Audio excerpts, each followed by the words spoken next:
think we'll get going here. So I'll turn my camera on.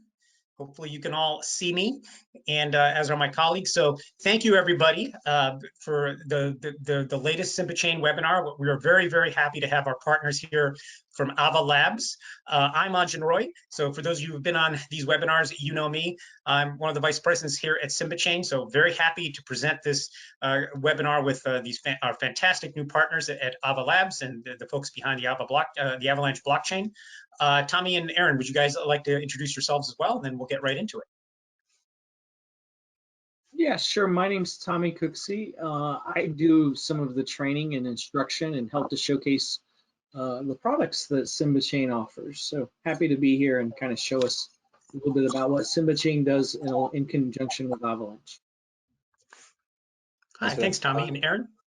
Yep. Hey everybody, my name is Aaron Buchwald. I'm a software engineer with Ava Labs for about 2 years now. I'm working on Avalanche Go, which is our core platform implementation. I'm also working on CoreETH, which is our implementation of the EVM. Look forward to talking to you guys today. Thanks, Aaron. Thanks, Tommy. So we will get right into it. So this is a treat here, a special treat, because we have a great guest here from a fantastic partner here from Ava Labs. But to start things off, and for many of you who are ongoing participants who know about us, some of this will be review, a little bit of background about SIMBA Chain. We were born in 2017, came out of a DARPA SBIR, at Small Business Innovation Research grant or contract that they did. DARPA is a very famous research institute associated with the U.S. government. It goes back to really the mid-20th century, where they fund a lot of this blue sky technology research. So one of their first forays into blockchain came back in 2016. And University of Notre Dame's Center for Research Computing and a local manufacturing firm there, ITAMCO, that does a lot of work in digital manufacturing, applied for this, won it. And in 2017, the company was spun off from that grant. And Joel Nadig was then the head of research at ITAMCO. Ian Taylor was a research professor at Notre Dame. The two of them went on to co-found SIMBA Chain in 2017. So fast forward a couple of years, and since that time, the company has expanded in the government contracting market, also expanded in the commercial market with various large and small commercial companies, a few of which are listed here, Caterpillar, Dow, Boeing, Tokes. And also we've seen a very, very big surge in interest from universities and educational institutes, particularly over the last year. And you see a listing of a couple of those universities or several of those universities right there. And we're seeing quite a bit of interest from the education sector, using this platform as a way of teaching students, because of our really mission, our core mission to democratize blockchain and lower the barriers to adoption. So, and we've also won a lot of awards here. Don't need to spend too much time on this. We were a TechCrunch 2019 top pick at that TechCrunch Disrupt. And just a few weeks ago, we won the Tibbetts Award with the Small Business Administration, which is kind of like the Hall of Fame for for companies that participate and do this very kind of cutting edge research type work through the SBIR program. So don't need to spend too much more time there. There's actually more awards beyond even those listed here. But we'll get right into how this is relevant and to all of you here. So a broad problem that organizations and individuals have is there's mission critical data that you have and processes, but you often have little insight into the validity or provenance or trustworthiness of that data or those processes. This is where blockchain writ large comes in as a great fit, because at a big picture, what does blockchain give you? It gives you the traceability, it gives you the integrity, the transparency, the immutability, and of course the tracking of data and tracking of changes, whether that's virtual objects or physical objects, to be able to track that provenance through a series of changes, through a chain of changes, through state changes, as some call them. That's where blockchain is a great fit, just writ large. Use cases and problems where there are challenges with traceability, challenges with data integrity, or at least questions of it, challenges with tracking. Applying blockchains to those problem sets is a very good fit. However, like anything, there are trade-offs, and one of those trade-offs is blockchain is complicated. Businesses need to know a lot of things. You need to know about libraries, wallets, You need to understand encryption and PKI cryptography. You need to understand networks, off-chaining systems, smart contracts, and this is just to name a few. And for hardcore developers, there's a lot of tools you need to know. And Web3, Etherscan, Etherwallet, IPFS for off-chaining. And that's, again, this is just a versioning of smart contracts, which is another, it can be problematic, especially as you're, or at least a challenge as you're looking to scale and go into production. Developers need to know a lot. So our mission, again, is to democratize blockchain, lower the barriers to adoption, not just to develop your pilot and your proof of concepts, but also to lower the barriers to scaling, lower the barriers to production, lower the barriers to sustainment and sustainability, so that you're building something that is helpful for the long term. You're building something that's built to last. And so that's where we come in as really as a high level abstraction or orchestration layer, where you don't need to be a blockchain expert to start building blockchain applications. And this, you have a summarized list of some of the features that, and outcomes that we're able to provide, to our user base. So what do we really do when it comes down to it at the 10,000 foot level? You have a business process or a use case or a problem, whatever that is. What we do is we give you tooling that allows you to map a smart contract that is driven, that is custom and driven by that business process or by the use case or the problem set. Then from there, the tool is able to, generate a REST-based API, and that API then allows you to interact with the blockchain, for on-chain, to post and get statements that are on-chain, as well as automate the process to putting data off-chain that you don't necessarily want to put on-chain. And at a really high level, what we do is that REST-based API, and this is really important to remember, the REST-based API is not our REST-based API, but by what I'm referencing here. The REST-based API is your API. That is custom, it's dynamic to you. It is not static. It is based on whatever it is that you've designed in our smart contract tooling, which is driven by your business process or your challenge or your problem or what your market problem that you're looking to address. So it's automatic, it's customized API generation to you, then allows you to be able to, again, interact with data on the blockchain, and as well as off-chaining and automating the process of putting files and data off-chain.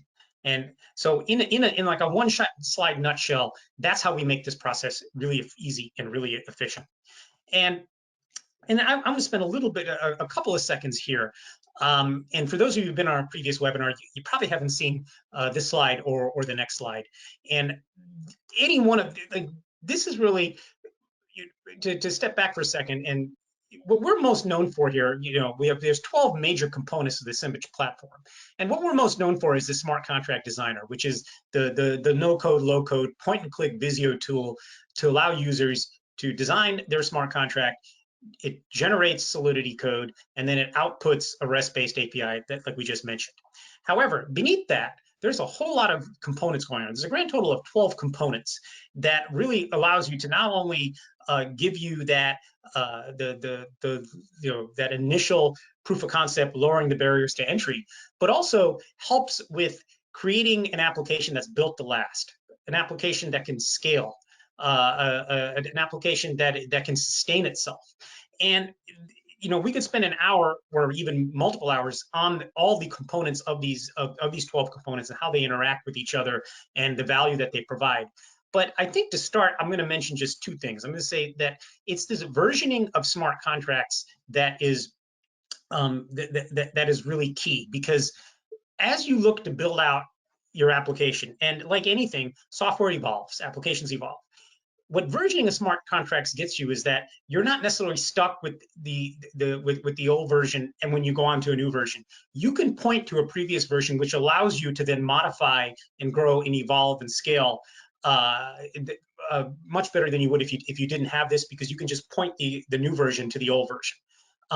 That same concept also applies to, as if you're looking to connect, for instance, different networks, and they can be on the same blockchain protocol, but be able to connect different networks, different applications. So this kind of can be recursively built out, this idea of versioning of smart contracts.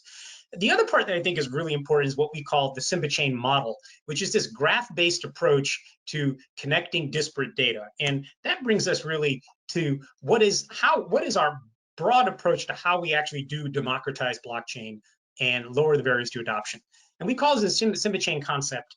And particularly, I want to apply this to DeFi, decentralized finance, in part because our partners at Ava Labs here, and I'm not going to steal Aaron's thunder. Your blockchain is usable kind of across different contexts, but your focus is, and where you're really strong, is on the Internet of Finance and DeFi, digital assets oriented use cases. So one of the big advantages of going with the approach of going with both of us together is that when you're looking at disparate financial data, digital assets that are out, you look on the left here. The approach that we take when you take this graph-based concept is you're able to take this disconnected data, move it into a GraphQL graph-based model, which is built into the platform, and that's really key. That we believe that particularly for more complex use cases that are going to be scaled and applications that are built to last, it's really important to understand the relationships between entities, the relationships between data, and then be able to provide insights and complex queries on that data. And we can do that like right out of the box. And our entire approach really focuses on that. So in this case, you could take, you could have on the left, various digital assets. It could be a custom token, could be an NFT. I know there's a lot of talk about that nowadays, some type of digital security that are being traded by participants, across markets, across networks. What the SIMBA graph model is able to do is connect that disparate data together, and then ultimately give you a queryable graph of information that takes all this disparate financial data across different networks and be able to give you insights. Because and this is insights that really get, and that intelligence then allows you to really be able to benefit from what is that you've created in the network that you've created. So with that, I'm going to take a breath, and I'm going to hand things off to my colleague Aaron to give you an introduction to Avalanche, and then we're going to come back, and Tommy's going to give an introduction to how, or expound a little bit on how SIMBA fits into the broader Web 3.0 technology stack, and of course, the famous Tommy Cooksey demo will be coming up as well. And I will also say that feel free to ask us questions. We will take questions selectively if something is very contextually relevant to what is being presented. But for the most part, we're going to hold most of them until the end. But feel free to ask them, across the course of the presentation. So with that, I'm going to be tuning off, and I'm going to hand things over to my colleague Aaron. All right, hi everybody. My name's Aaron Buchwald again. I'm a software engineer with Ava Labs, and I've been working on the consensus and platform for Ava Labs for around 2 years now. So today I'm just going to give you guys just a high-level overview and maybe a little bit of a deep dive into how Avalanche consensus and Snow consensus works, and how that kind of offers a powerful new paradigm for blockchain applications and lowers the barriers to entry in a similar way that SIMBA chain does, in terms of opening up the blockchain applications that we know and love to more use cases. So the core of the Avalanche consensus protocol is that we need to reach consensus on what should be accepted. So we do that through this process called repeated subsampling. So as opposed to, let's say, take the basic example of heaviest chain consensus that Bitcoin and Ethereum use, what they're going to be doing is they just want to, every virtuous node or validator is going to be building on top of the heaviest chain. And so the heaviest chain is defined by the total difficulty solving some cryptographic hash puzzle. And what ends up happening is, as miners add to the blockchain, everybody's incentivized to build on top of that. And we slowly make progress towards in that direction on top of the heaviest chain, and more things get added to the blockchain. But this comes with a severe bottleneck that Avalanche is aiming to solve. So we solve this with a protocol that uses repeated subsampling in order to reach consensus. So the way that this basically works is, if you want to reach consensus, let's take this basic example of, we take 20 evenly weighted coins and we're going to flip all of them. So if we have 20 evenly weighted coins, what do you think is the most likely outcome? Probably the most likely outcome is going to be that 50% of them come up heads. But actually, that's not what we care about, because we don't want the network to kind of stay ambivalent between heads and tails. We want it to decide with quick finality what everyone is going to accept. And that's good because although that's the most likely singular outcome, the most likely thing of all is that it's going to move in one direction or the other. So more likely even than coming up 50% heads and 50% tails is that it's going to come up 60% heads or 60% tails, which is going to move us in one direction or the other. And so if we take this process of repeated subsampling and we, let's say after we flip these 20 coins, let's say that in the next round, let's say 60% of them have come up heads, then how about we weight all of the coins that we're going to flip in the next round with a probability to come up heads of 60%. So what's going to be the most likely outcome in the next round? So logically, it's going to move weighted towards heads, heavier and heavier as it goes on. And so this is kind of what's happening with the repeated subsampling algorithm that Avalanche is using. And this ends up providing us extremely fast finality by the network repeating the subsampling process. And the great thing about this is that it's going to continue to only subsample 20 validators. So it's going to have a bounded message complexity as opposed to other protocols where they might have to sample a much larger or use a voting algorithm that involves asking the preferences of a much larger portion of the network. But if you think about it, what's the probability that you're going to get 80% heads 20 times in a row when the coins are still evenly weighted? And what you have there is this pretty, it's pretty clear that that's going to be extremely, extremely unlikely, which means that the network is never going to kind of accidentally decide, or no individual validator in the network is going to accidentally decide, oh, hey, I just saw heads come up 20 times in a row, 80% heads. So I'm going to decide heads when the network is actually someplace else. So this doesn't happen, and this kind of guarantees us our safety assumption, or guarantees us safety that nobody's going to make the wrong choice because the network is going to sort of move in unison towards the right thing. So the actual algorithm is slightly different than this, and I'll go into it a little bit here. Sorry for the messages in the corner of the screen. Actually, do either of you guys know how to get rid of those? I don't know if you guys can see that. We cannot see that. So. Oh, okay, perfect. Yeah, That was weird. All right, great. Right. Yeah, so basically the way that this is going to work is for a snowball algorithm, each individual node is going to start out with some preference. So let's say that my node prefers heads to start off with. While it hasn't decided whether that decision should be heads or tails, it's going to keep a counter of the number of successful polls that have been successful. And it's going to consider a poll successful when some portion of the network alpha decides that or responds positively with heads. So if we ask K people for their preference and greater than alpha of them decide that heads is correct, then we're going to increment our confidence for that. And then whenever anybody else asks us what our preference is, we're going to respond with our own preference. And so this actually allows the network to sort of move in unison and very quickly converge towards the correct thing. And basically by only actually accepting something after a certain number of consecutive successes, we get a probabilistic safety guarantee that is actually going to be insanely high. So we have this probabilistic safety guarantee that's much more, that actually has much, much more finality than a large number of block confirmations in other networks in only about 2 seconds. And so this allows us to have extremely fast finality and very high throughput for this algorithm.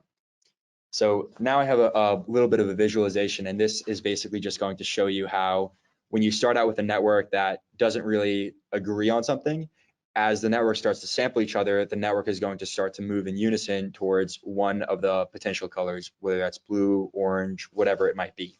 So here you can see the graph starts out in an ambivalent state and quickly moves towards everybody accepting the same thing. And then we have what's called an irreversible network preference, which kind of implies that the network has decided on this thing. Oops.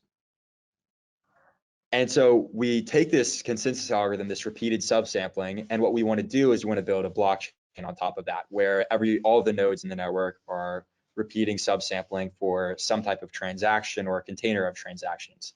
And so that's what Avalanche consensus actually is it's this repeated subsampling Snow consensus algorithm applied to a directed acyclic graph. So as you can see here, if you're not familiar with a directed acyclic graph, it's basically going to be there's some origin point. So in this graph, it would be A, and then multiple vertices can actually reference that as a parent. So you can see B, C, and D all have A as a parent, and C references D as a parent, as well as, sorry, that's supposed to be an E. E references D, C, and A as a parent. And you can see that this forms a directed acyclic graph. So what this actually allows us to do is that you can kind of build in any direction. So as in comparison to a chain where a single vertex can only have one descendant, and there's this restriction, the DAG is a little bit more powerful than this because you can sort of build in any given direction, which allows multiple parties to issue vertices that can all get accepted without actually containing any conflicts. And obviously the network can resolve conflicts if they actually exist, but in the case that all of these transactions are virtuous, you can build all of these containers and actually quickly coalesce them into a kind of a tip here. So in this case, we have the container E.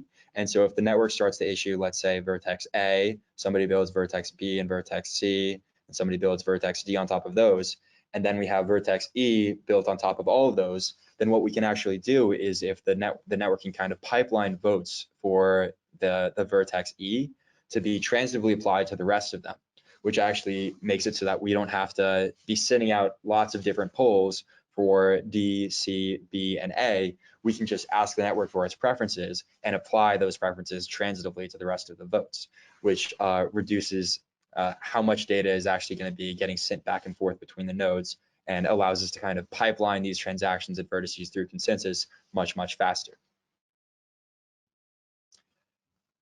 This is the same slide. So vertices are the containers for multiple transactions. So what we actually have on Avalanche is we have 3 separate chains. The X chain is the one that's that's highly optimized using the DAG for transactions that will be fast as possible. And so nodes are going to be batching transactions into these vertices, and a vote for a vertex is actually a vote for the underlying transactions in that vertex as well. And when a vertex will be accepted when all of the transactions that it contains are accepted. And so this allows us to basically vote for transactions by voting for their containers and pipeline that voting algorithm in a very elegant way.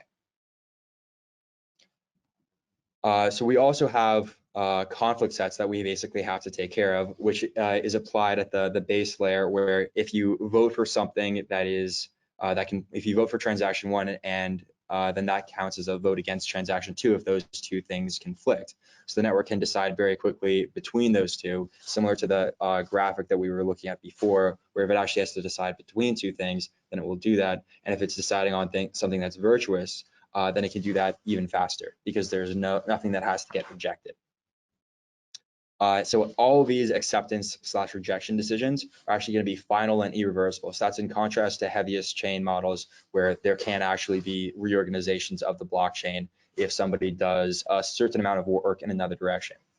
And so on the Avalanche network right now, we have finality occurring in approximately 1 to 2 seconds.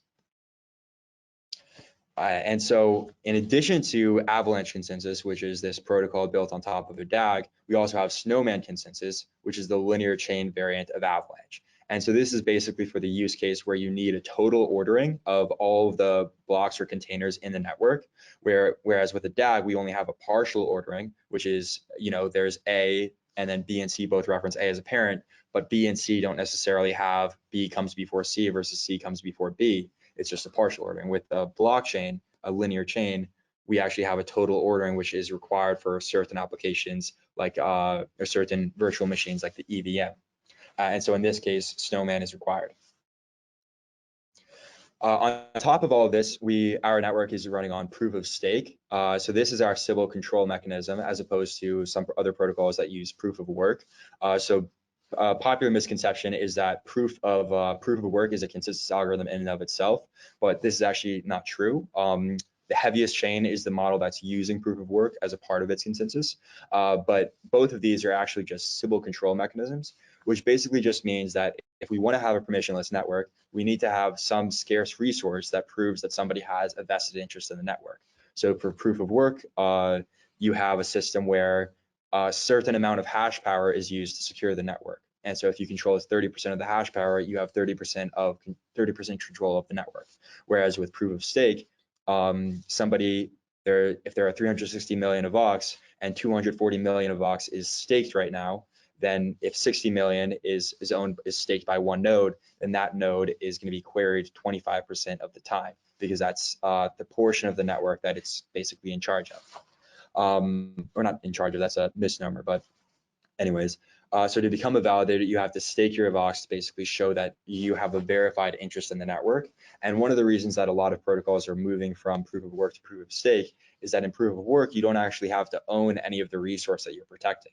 If you're a miner in Bitcoin, you don't actually you might get paid out in Bitcoin for your work, but you're not necessarily keeping that in Bitcoin. So it might not incentivize you in the same way as with proof of stake, where you're the resource that you're forced to lock up and use is actually the same resource that you're securing. So you have more of a vested interest in the health of the network in a proof of stake protocol versus proof of work sometimes. So if a node is sufficiently correct and responsive when it's validating, then it's going to get a reward for the work that it's doing. And as long as a sufficient portion of staked Vox is held by correct nodes, the network is going to maintain safety and liveness, and it's going to operate perfectly healthy. So on top of this consensus engine, what exactly can you build?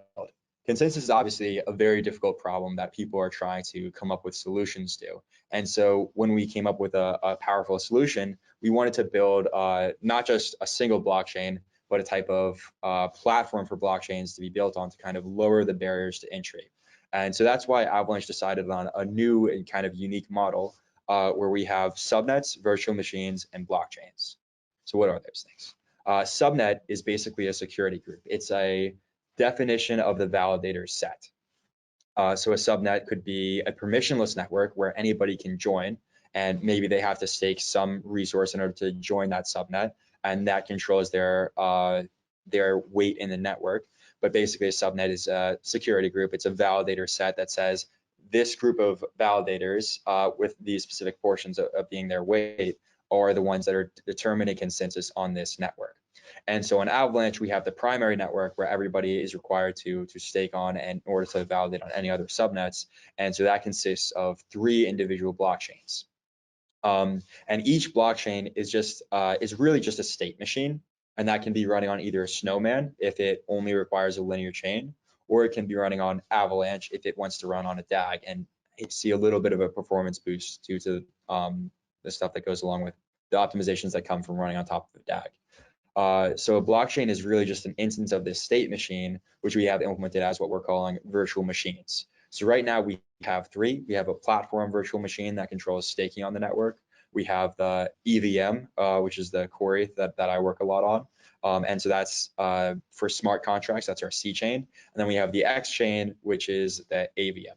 And so anybody can take these virtual machines and launch their own blockchain using the same virtual machine. So this really lowers the barrier to entry. If somebody wants to launch a separate subnet with another an instance of the EVM on it, they can very easily launch a subnet with that instance. They can even design their own virtual machine with its own state machine model in order to do that, which is a really powerful dynamic as well. So that's it for me. And if you guys have any questions, you can reach out to me at my email or reach out to me on Twitter. And also, obviously, I'll be here in this session for questions at the end as well. Thank you. Great, thank you so much, Aaron. So, I did have a quick question for you. I'll put my camera on as well. With the big kind of things you hear about Avalanche is, the way you're, kind of the big among the 10,000 foot takeaways is the issues on TPS, latency, and related. Can you go over those kind of one last time? Latent and well, it may not be last time because you may get asked again later about it, or at least from a slightly different angle. But just reiterate the kind of the bottom line of the 10,000 foot level and why this is really important, especially to any type of, particularly to DeFi and fintech type applications.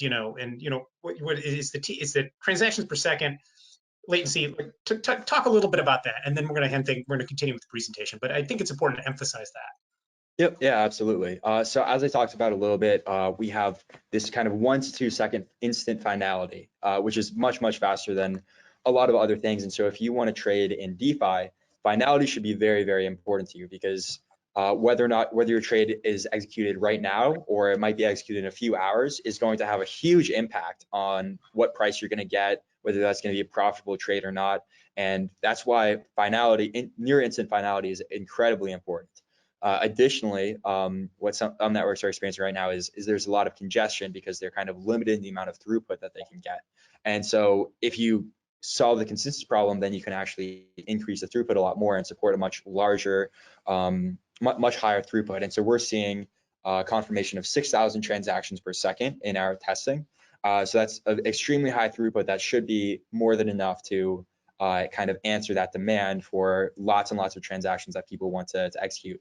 And the important part of the story is that you can't mix up throughput with finality, and it's actually extremely, extremely important to have both, because you can only, if finality of a transaction that actually gets submitted is 1 to 2 seconds, then that's fantastic, obviously. But if you can only do, let's say, 10 transactions per second with that fast finality, then if the moment that your application starts to try and scale to a larger number, then you're going to have a lot of leftover demand and you're not going to be able to answer all of those. So it's extremely important to have both. Yeah. Great. Does that answer your question? Yes, it does. And so, yeah, let's switch things over. I'm gonna make our colleague, my colleague Tommy Cooksey, a presenter here. And Tommy, you're gonna take things away. I think you're gonna present one slide on broader, where SIMBA chain fits into the broader stack and Web 2.0 versus Web 3.0. Let's get that over to Tommy right now. Hold on one second, if you'll bear with me.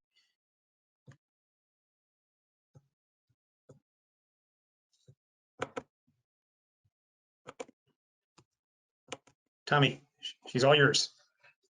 Absolutely. Wonderful. Thank you, guys. So let's see here. There we go. So what I want to do to start out is, before I get into kind of showing us our demo and how Ava integrates with SIMBA chain, is I really kind of want to talk a little bit about, probably a lot of us have seen me demo this before if you've been in some of our previous webinars, but in essence, what we're looking at, of course, with the blockchain is we're just making an impact on where we're at with the web, right? We're trying to turn the corner so that we own our data. And the big point is that we're moving away from that relational database so that our data is no longer going to be seen in one location, but the structural data can be ephemeral and just always go back to a base state. We can probably put that in a smart contract somewhere, possibly. And the contextual data, that's going to be our transactions, right? And those transactions, we want to get a lot of throughput on those transactions, right? And we want to get a lot of finality on those transactions. And if we're using Bitcoin, it takes 10 minutes block times, and then as far as the weight of the chain, that could also cause some of those blocks to get reversed, as Aaron had spoke. That can cause problems, right? And so what we kind of saw, as Aaron was talking through kind of the consensus and the big value add proposition that we can find with Ava, is that we can really get fast finality on our transactions, so that we do have that immutable data set that we then own, and then we can use it throughout the rest of our disruption model. So, for instance, in the middle tier, if we decide that we want to change up using our static algorithms and we want to use some machine learning in order to modify those inferences, we can make those dynamic decisions real time. For getting the data in, we don't have to bring the data in from a screen or a thumb. We can bring it in with ubiquitous computing. We can use AR and VR and all kinds of ways to interact with the individual that wants to interact with the system. So when we combine all of those things together, we can really disrupt the entire workflow that we as developers or as systems engineers or IT professionals traditionally know as our Web 3-tier web model. We have our front end, back end, and middle tier. So all of those tiers are being disrupted, and of course we're focusing on the blockchain on the back end. And so when we think about let's just think about some of the case studies that we could look at just as recently as today. Kings of Leon, I think, recently announced that their latest album is going to be on a non-fungible token. So imagine the amount of transactions it's going to take in order to generate all those tokens. Obviously, they're going to need to have a layer 2 type solution in order to get that consensus. And so that's, of course, what we can do with Ava. So when we go in and if you're not familiar with SIMBA chain, let me go ahead and go out to the base point where you would get started. And if you go out to app.simbachain.com, and I'll go ahead and just log out, you can set up an account. You can just go ahead and set up an account. We do have a free tier available for anyone that wants to get signed up. There's a bit limited on the amount of transactions and things like that, but you can get started. So I've already signed up, so I'm just going to go ahead and continue. And by the way, if you don't want to create an account on our platform, you want to sign up with OAuth or something like that, you can use like your Google identity to get signed in. So I'm going to go ahead and do that. And once we've gotten signed in, we have the ability, first of all, to create a Web3 enabled wallet. So when you're doing transactions on a blockchain, you have to pay for those transactions. And so up here in the upper right-hand corner, we have our blockchain wallets. And since Avalanche is going to be using our EVM, that's going to be that C chain that Aaron talked about. Here we have integrations with that Avalanche C chain. And so as we've talked about before, as SIMBA, we try to just be tooling, right? We're just tooling, try to stay as platform agnostic as possible. But holy cow, now we have a platform here that you can easily integrate with that's going to get you finality in just a few seconds for those transactions. It's pretty amazing. So when we think about the types of things we can build on this, it really starts to get the wheels turning. So we do, like all of the other integrations we have integrations to their faucet. So you can just click here. That'll bring you out to their C chain faucet, and you'll need to copy and paste in your address here and then get your funding. I've already pre-funded this wallet and actually done some spending on it. As you can see, I think you get 2.0 each time of AVAX each time that you make that request. So we went ahead and funded that wallet. So the next thing, of course, that we would want to do is we would want to build our application on top of this. So in order to do that, in smart contracts is where we're going to define that logic. And the SIMBA approach, as we know, is that we look at smart contracts as basically, it's going to be an asset that's going to have value, whatever it is. And then that asset is going to have state changes that occur to it that we consider transactions, right? And so the transactions create state changes to the asset, and you can easily model that out. And so that's kind of the way that we set this up, is we give you basically a Visio-esque model here, where here as an example, we have an asset of a car, and when I look at the parameters, I can put in those on-chain parameters that I want to define about that particular vehicle. So here I have the parameters and the tuples for the make and the model and the VIN and the dealer and the time. And then also I have this thing here called a bundle hash. And it says that it is actually going to be a string value. Now, what exactly is that going to be? Well, when we use this functionality, notice it becomes available when I select this option that says off-chain storage. Well, what that actually does in the back end is it creates an integration so that you can have data that is going to be referenced on chain through its hash. It's called the bundle hash. So it runs it through SHA-256, puts that signature on chain, and so you got a hashed index basically. And then you can use that to have provenance on that data that's stored off chain. So there's a few reasons why we do this, but generally speaking, it's going to be because putting large amounts of data on chain is expensive, and so storing that off chain is going to be more cost effective. And then secondly, you may not want to have critical data on chain. It could violate some type of regulation, and you may need to reverse that data somehow or something like that. And so you would just have to put that into your workflow. And so that's what that's for, but we provide that functionality to you pretty easily just by simply just checking a box. It's pretty simple. And so I can do that for the car. And then if I have a report, well, that would be what's a report? Well, that's a transaction. So just like up here, if I wanted to add in a different type of an asset, let's say for instance a truck, then I could put a truck in, and then I could add in the transactions such as a truck delivery, right? And so then I can start to build out a relationship between the truck and the transactions that might make state changes to that truck. And so when I have a delivery, I'm going to go ahead and just remove this because I don't want this as part of my workload. But with my report on my car, if I look at my parameters, I see I have, an inspection, condition, a time.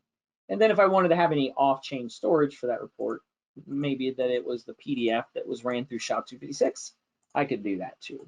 And so anyway, that's in essence a really simple method for you to be able to look at this as a business professional and define what parts of your workflow are going to be important for you to keep on chain and what parts are not, and start to really kind of mock up what we would consider, a blockchain enabled application. And so what we do, obviously, with this smart contract designer is provide you the ability to do rapid DevOps. Whereas when we look at what Ava was doing is we get the rapid provenance and finality. And so when we kind of marry those two together, there's a massive amount of return that we can see from that, right? And so there's a lot of things that we'll be able to do with this. So anyway, so behind the scenes, one of the things that you'll notice is this seems awful simple. Well, it is. And if you look behind the scenes, it's not as simple as you think. Actually, behind the scenes, you can see that the actual Solidity code is getting generated for you. So many times, when you go to a dev team and you want to build out a proof of concept or a minimal viable product, you just have a set of credentials that you want, or maybe we call them functional requirements, or maybe it's just a set of user stories. You don't even have that functional requirement set up yet. We're able to not only go that far, but also you can use this tooling to start building out that proof of concept without having to do all that DevOps work that Anjon showed us at the head of the discussion. So, you don't have to go through and set up an Infura node and learn, how to use Remix or whatever. You can just, WYSIWYG this up and kind of figure out what it is that you want to build out, and then behind the scenes, it's generating your Solidity. Now, will you want to go through and have that Solidity edited, have it obviously viewed for whatever governance that you have for the data set? Yeah, of course, you want to go through those security audits and those types of things. We're not trying to make this super secure and ensure that it meets the level of requirements that you need for whatever data governance you're using it for. That's not what we're trying to do here. What we are trying to do is give you the tooling that you need in order to be able to quickly build out a proof of concept to see if it works or not. Why would you want to do that? Because if it doesn't work, then try something different, right? Modify it a little bit and say, well, when we do a report, we need to keep track of not just those things, but we also need to keep track of this, right? And so a lot of times in development, we call it failing fast, but it's just we're not really failing. We're just finding what doesn't work, and then we're reiterating to find what does work, right? And so with this type of tooling, it's very easy for you to do that. So let's go ahead and let's just kind of look at this real quick. So we've built this out. We can see that the code is here. Well, I want to see what it looks like. So as a business professional, if I come up here into my application, the nice thing about this is I got a couple of them that I have here, but that I built, but I can come in and I can just say, hey, I want to build an app on top of that code that we were just looking at for the car. So I can say, hey, I'm going to do this on Ava, and then for the chain that I'm going to use their testnet, which is the one that we funded earlier, and then the file system. This would be for our off-chain data, so I'll be using interplanetary file system, and so hats off to Jean Benet for inventing that. But anyway, then the smart contract. So in this case, we're looking at the car demo, so I can just go ahead and select that. And then when I click continue, I can then create what we call an API, right? And so what's the app, right? So we're going to call this, Ava Card 1. And so notice down here, and this is what Anjon was mentioning earlier, your APIs are your APIs. So based on that logic that you just mocked up, it's gonna generate an API out at this HTTPS endpoint for you, and you'll be able to hit that API endpoint with any function calls as long as you pass in the appropriate parameters for those, car reports or new cars or whatever it is that you create. So then we have to pay for this smart contract because we're creating a smart contract on the Ava C chain. And so we got to pay for that. So we're going to just go ahead and point to that wallet that we had funded earlier. And then we're just going to go ahead and then just unlock our wallet. So and so then after we do that, we can go ahead and deploy it. And you'll notice that it's actually putting this smart contract out on the blockchain and processing it, signing it, making it deployed. And that didn't actually work, and I'll show you why it didn't work, is because I already did it before. So it's just deploying the same thing that I'd done previously. So I'm going to go back up here and show you. Let's go out of here. And we'll just start from there because here's the one that I've already deployed. So since this was already deployed, what we have is we have a few things that I think that are going to be of interest to you. First of all, if I just look at the info of the app, I can see that it's deployed to the Ava C chain, and it's on their test network, their Fuji test network. And then over here, I notice that I have these API keys. So what these API keys are, these are keys that you could issue out to, let's say, for instance, any of the car vendors or anyone that can issue a report that are going to be writing to your chain. You could issue them out the API keys that they would need through this interface. If they were going to be able to make changes to the smart contract, then you would give them a configuration key. But this is an interface to be able to manage your API keys for your application that you just built out. And then, here's the app that you just built out. So one of the things that you're probably thinking, well, where's the API at? Well, not only is it at that HTTP endpoint, HTTPS endpoint that we just pointed out earlier, but in addition to that, we give you the access to it, right? So let's say, for instance, if I come over here to my API keys and I want to go ahead and create a new API key for Anjon. And so this is going to be Anjon's team's keys. And so let's refresh here. And so here's Anjon's keys. So we're going to copy that. And now if I come back up in here to my application, and I go over to my API. So when we look at our API, this is going to be our ability to interact directly with that HTTPS endpoint that we generated at Avacar, right? So here it is. That's that base URL that we had generated earlier.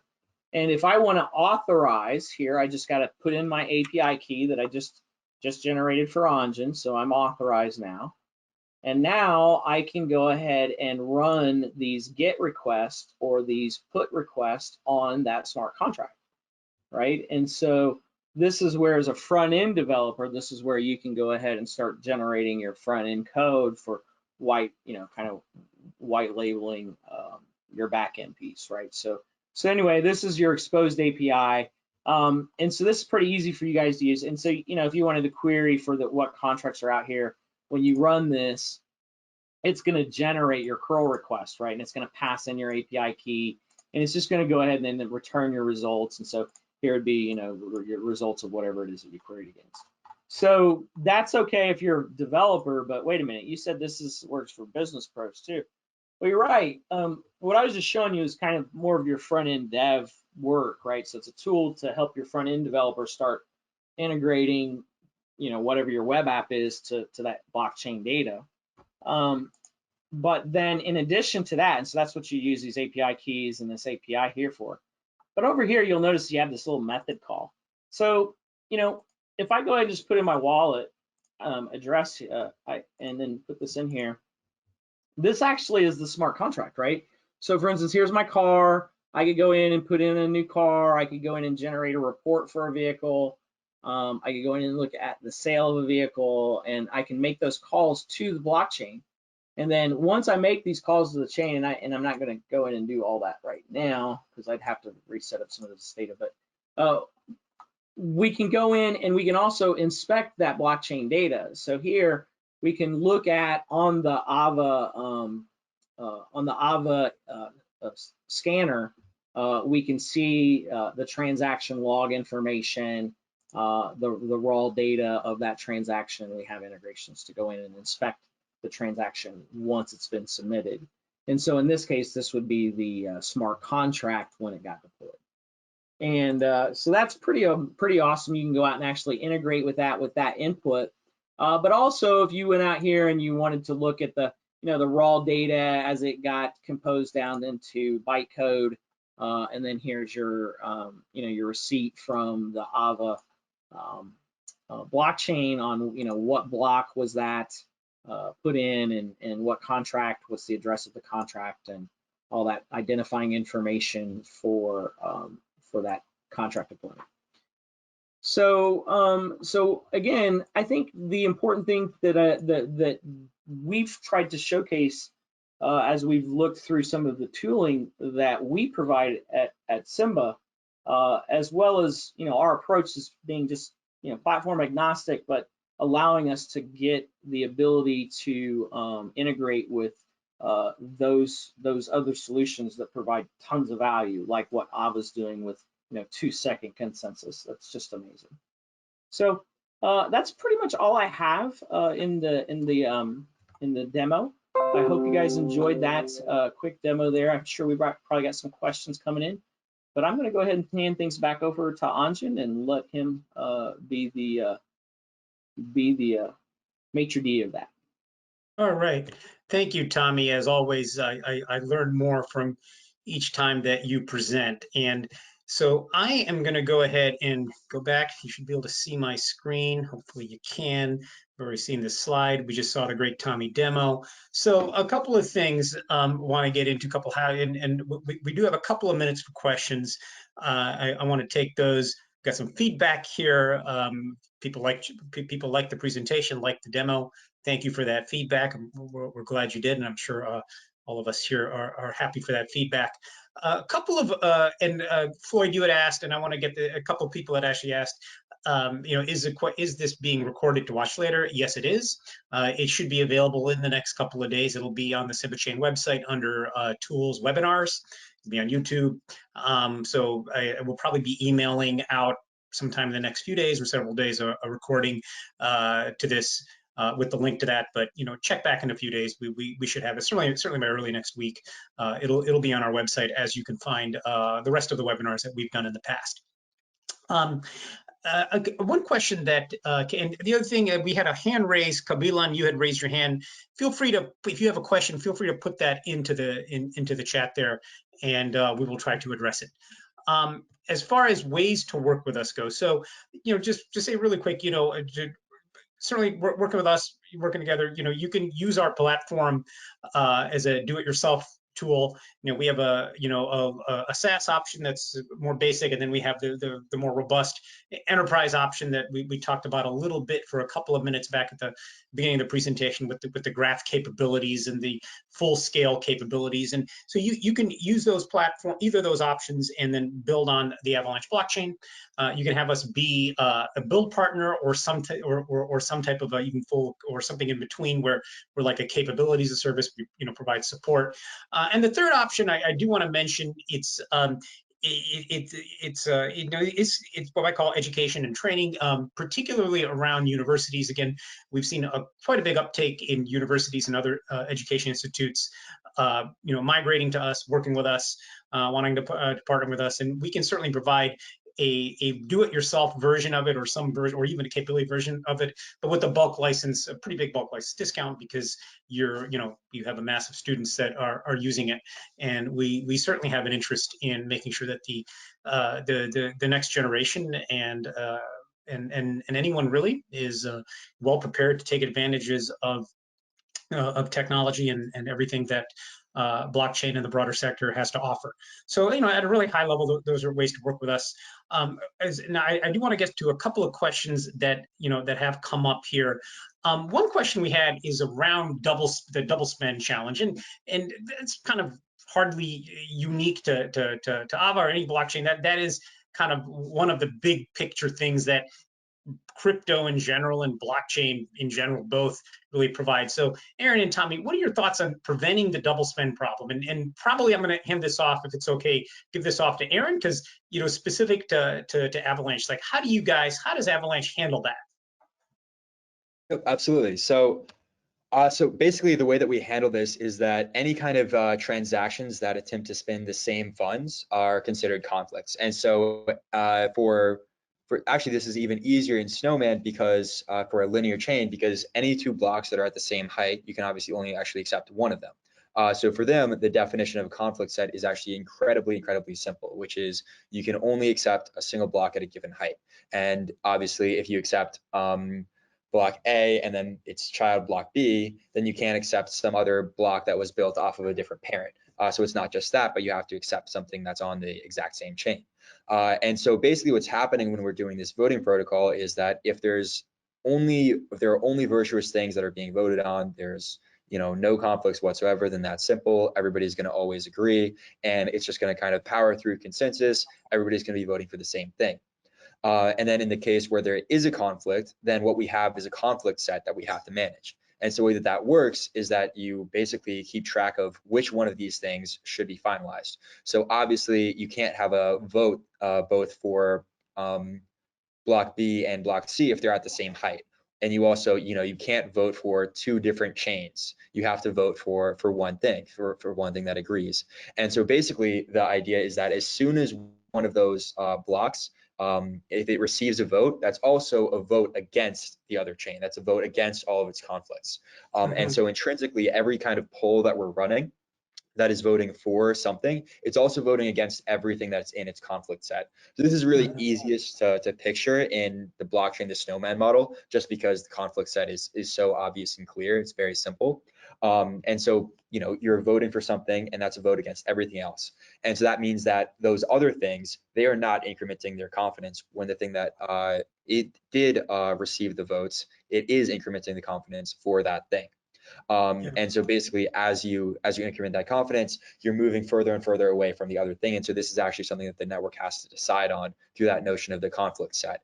And so once the network decides on one of those, the other one becomes, completely invalid, because now that's no longer a valid state transition because you've already accepted something that conflicts with it. So that's basically how it works, is that during this voting process, a vote for one thing is kind of also a vote against everything in its conflict set. Although this is kind of more of a vacuous thing, the way that this takes place, because basically what actually happens is that when you vote for anything that receives enough votes to increment its confidence, we're going to increment its counter for that.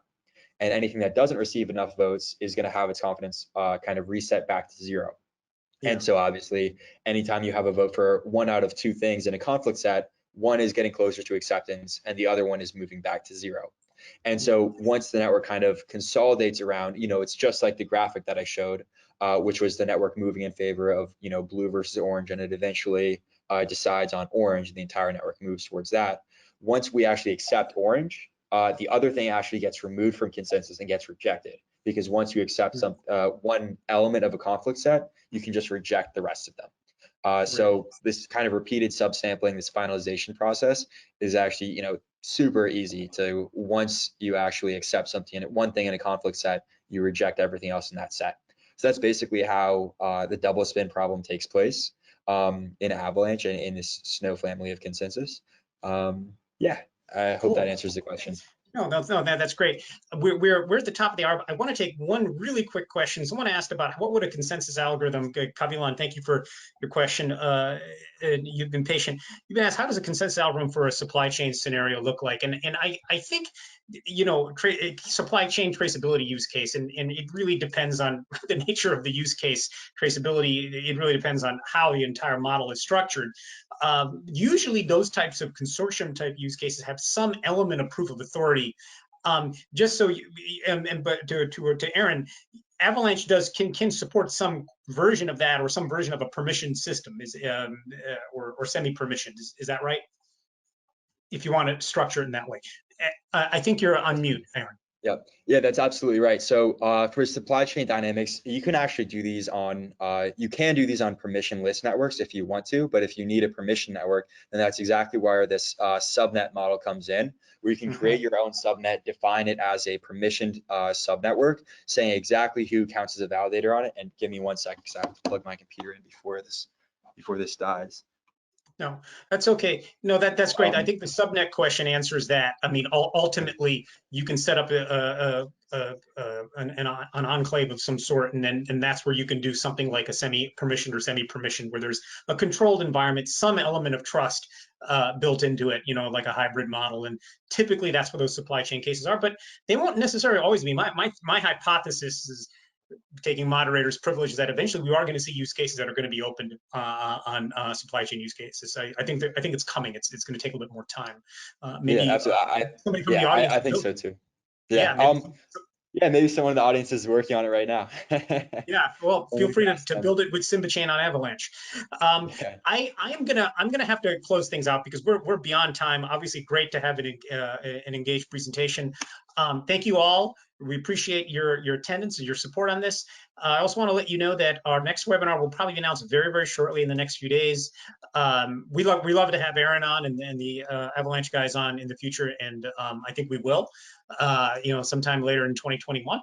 Our next one, the next SIMBA chain webinar, will be a little bit of a different take. We're going to have probably late March, early April, we're going to have one of the Forbes columnists who focuses on central bank digital currencies and digital assets. He's going to be on with me, as well as maybe one or two other panelists, in that general vein. So be on the lookout for that webinar. Feel free to ask us any questions. Aaron, thank you so much. Tommy, thank you so much. And thank you to everybody who stayed for the full hour plus. Webinar will be available on our website next few days if you're looking for the recording. So bye-bye and stay safe, everybody. Bye, guys. Thanks, guys. Thanks, everybody.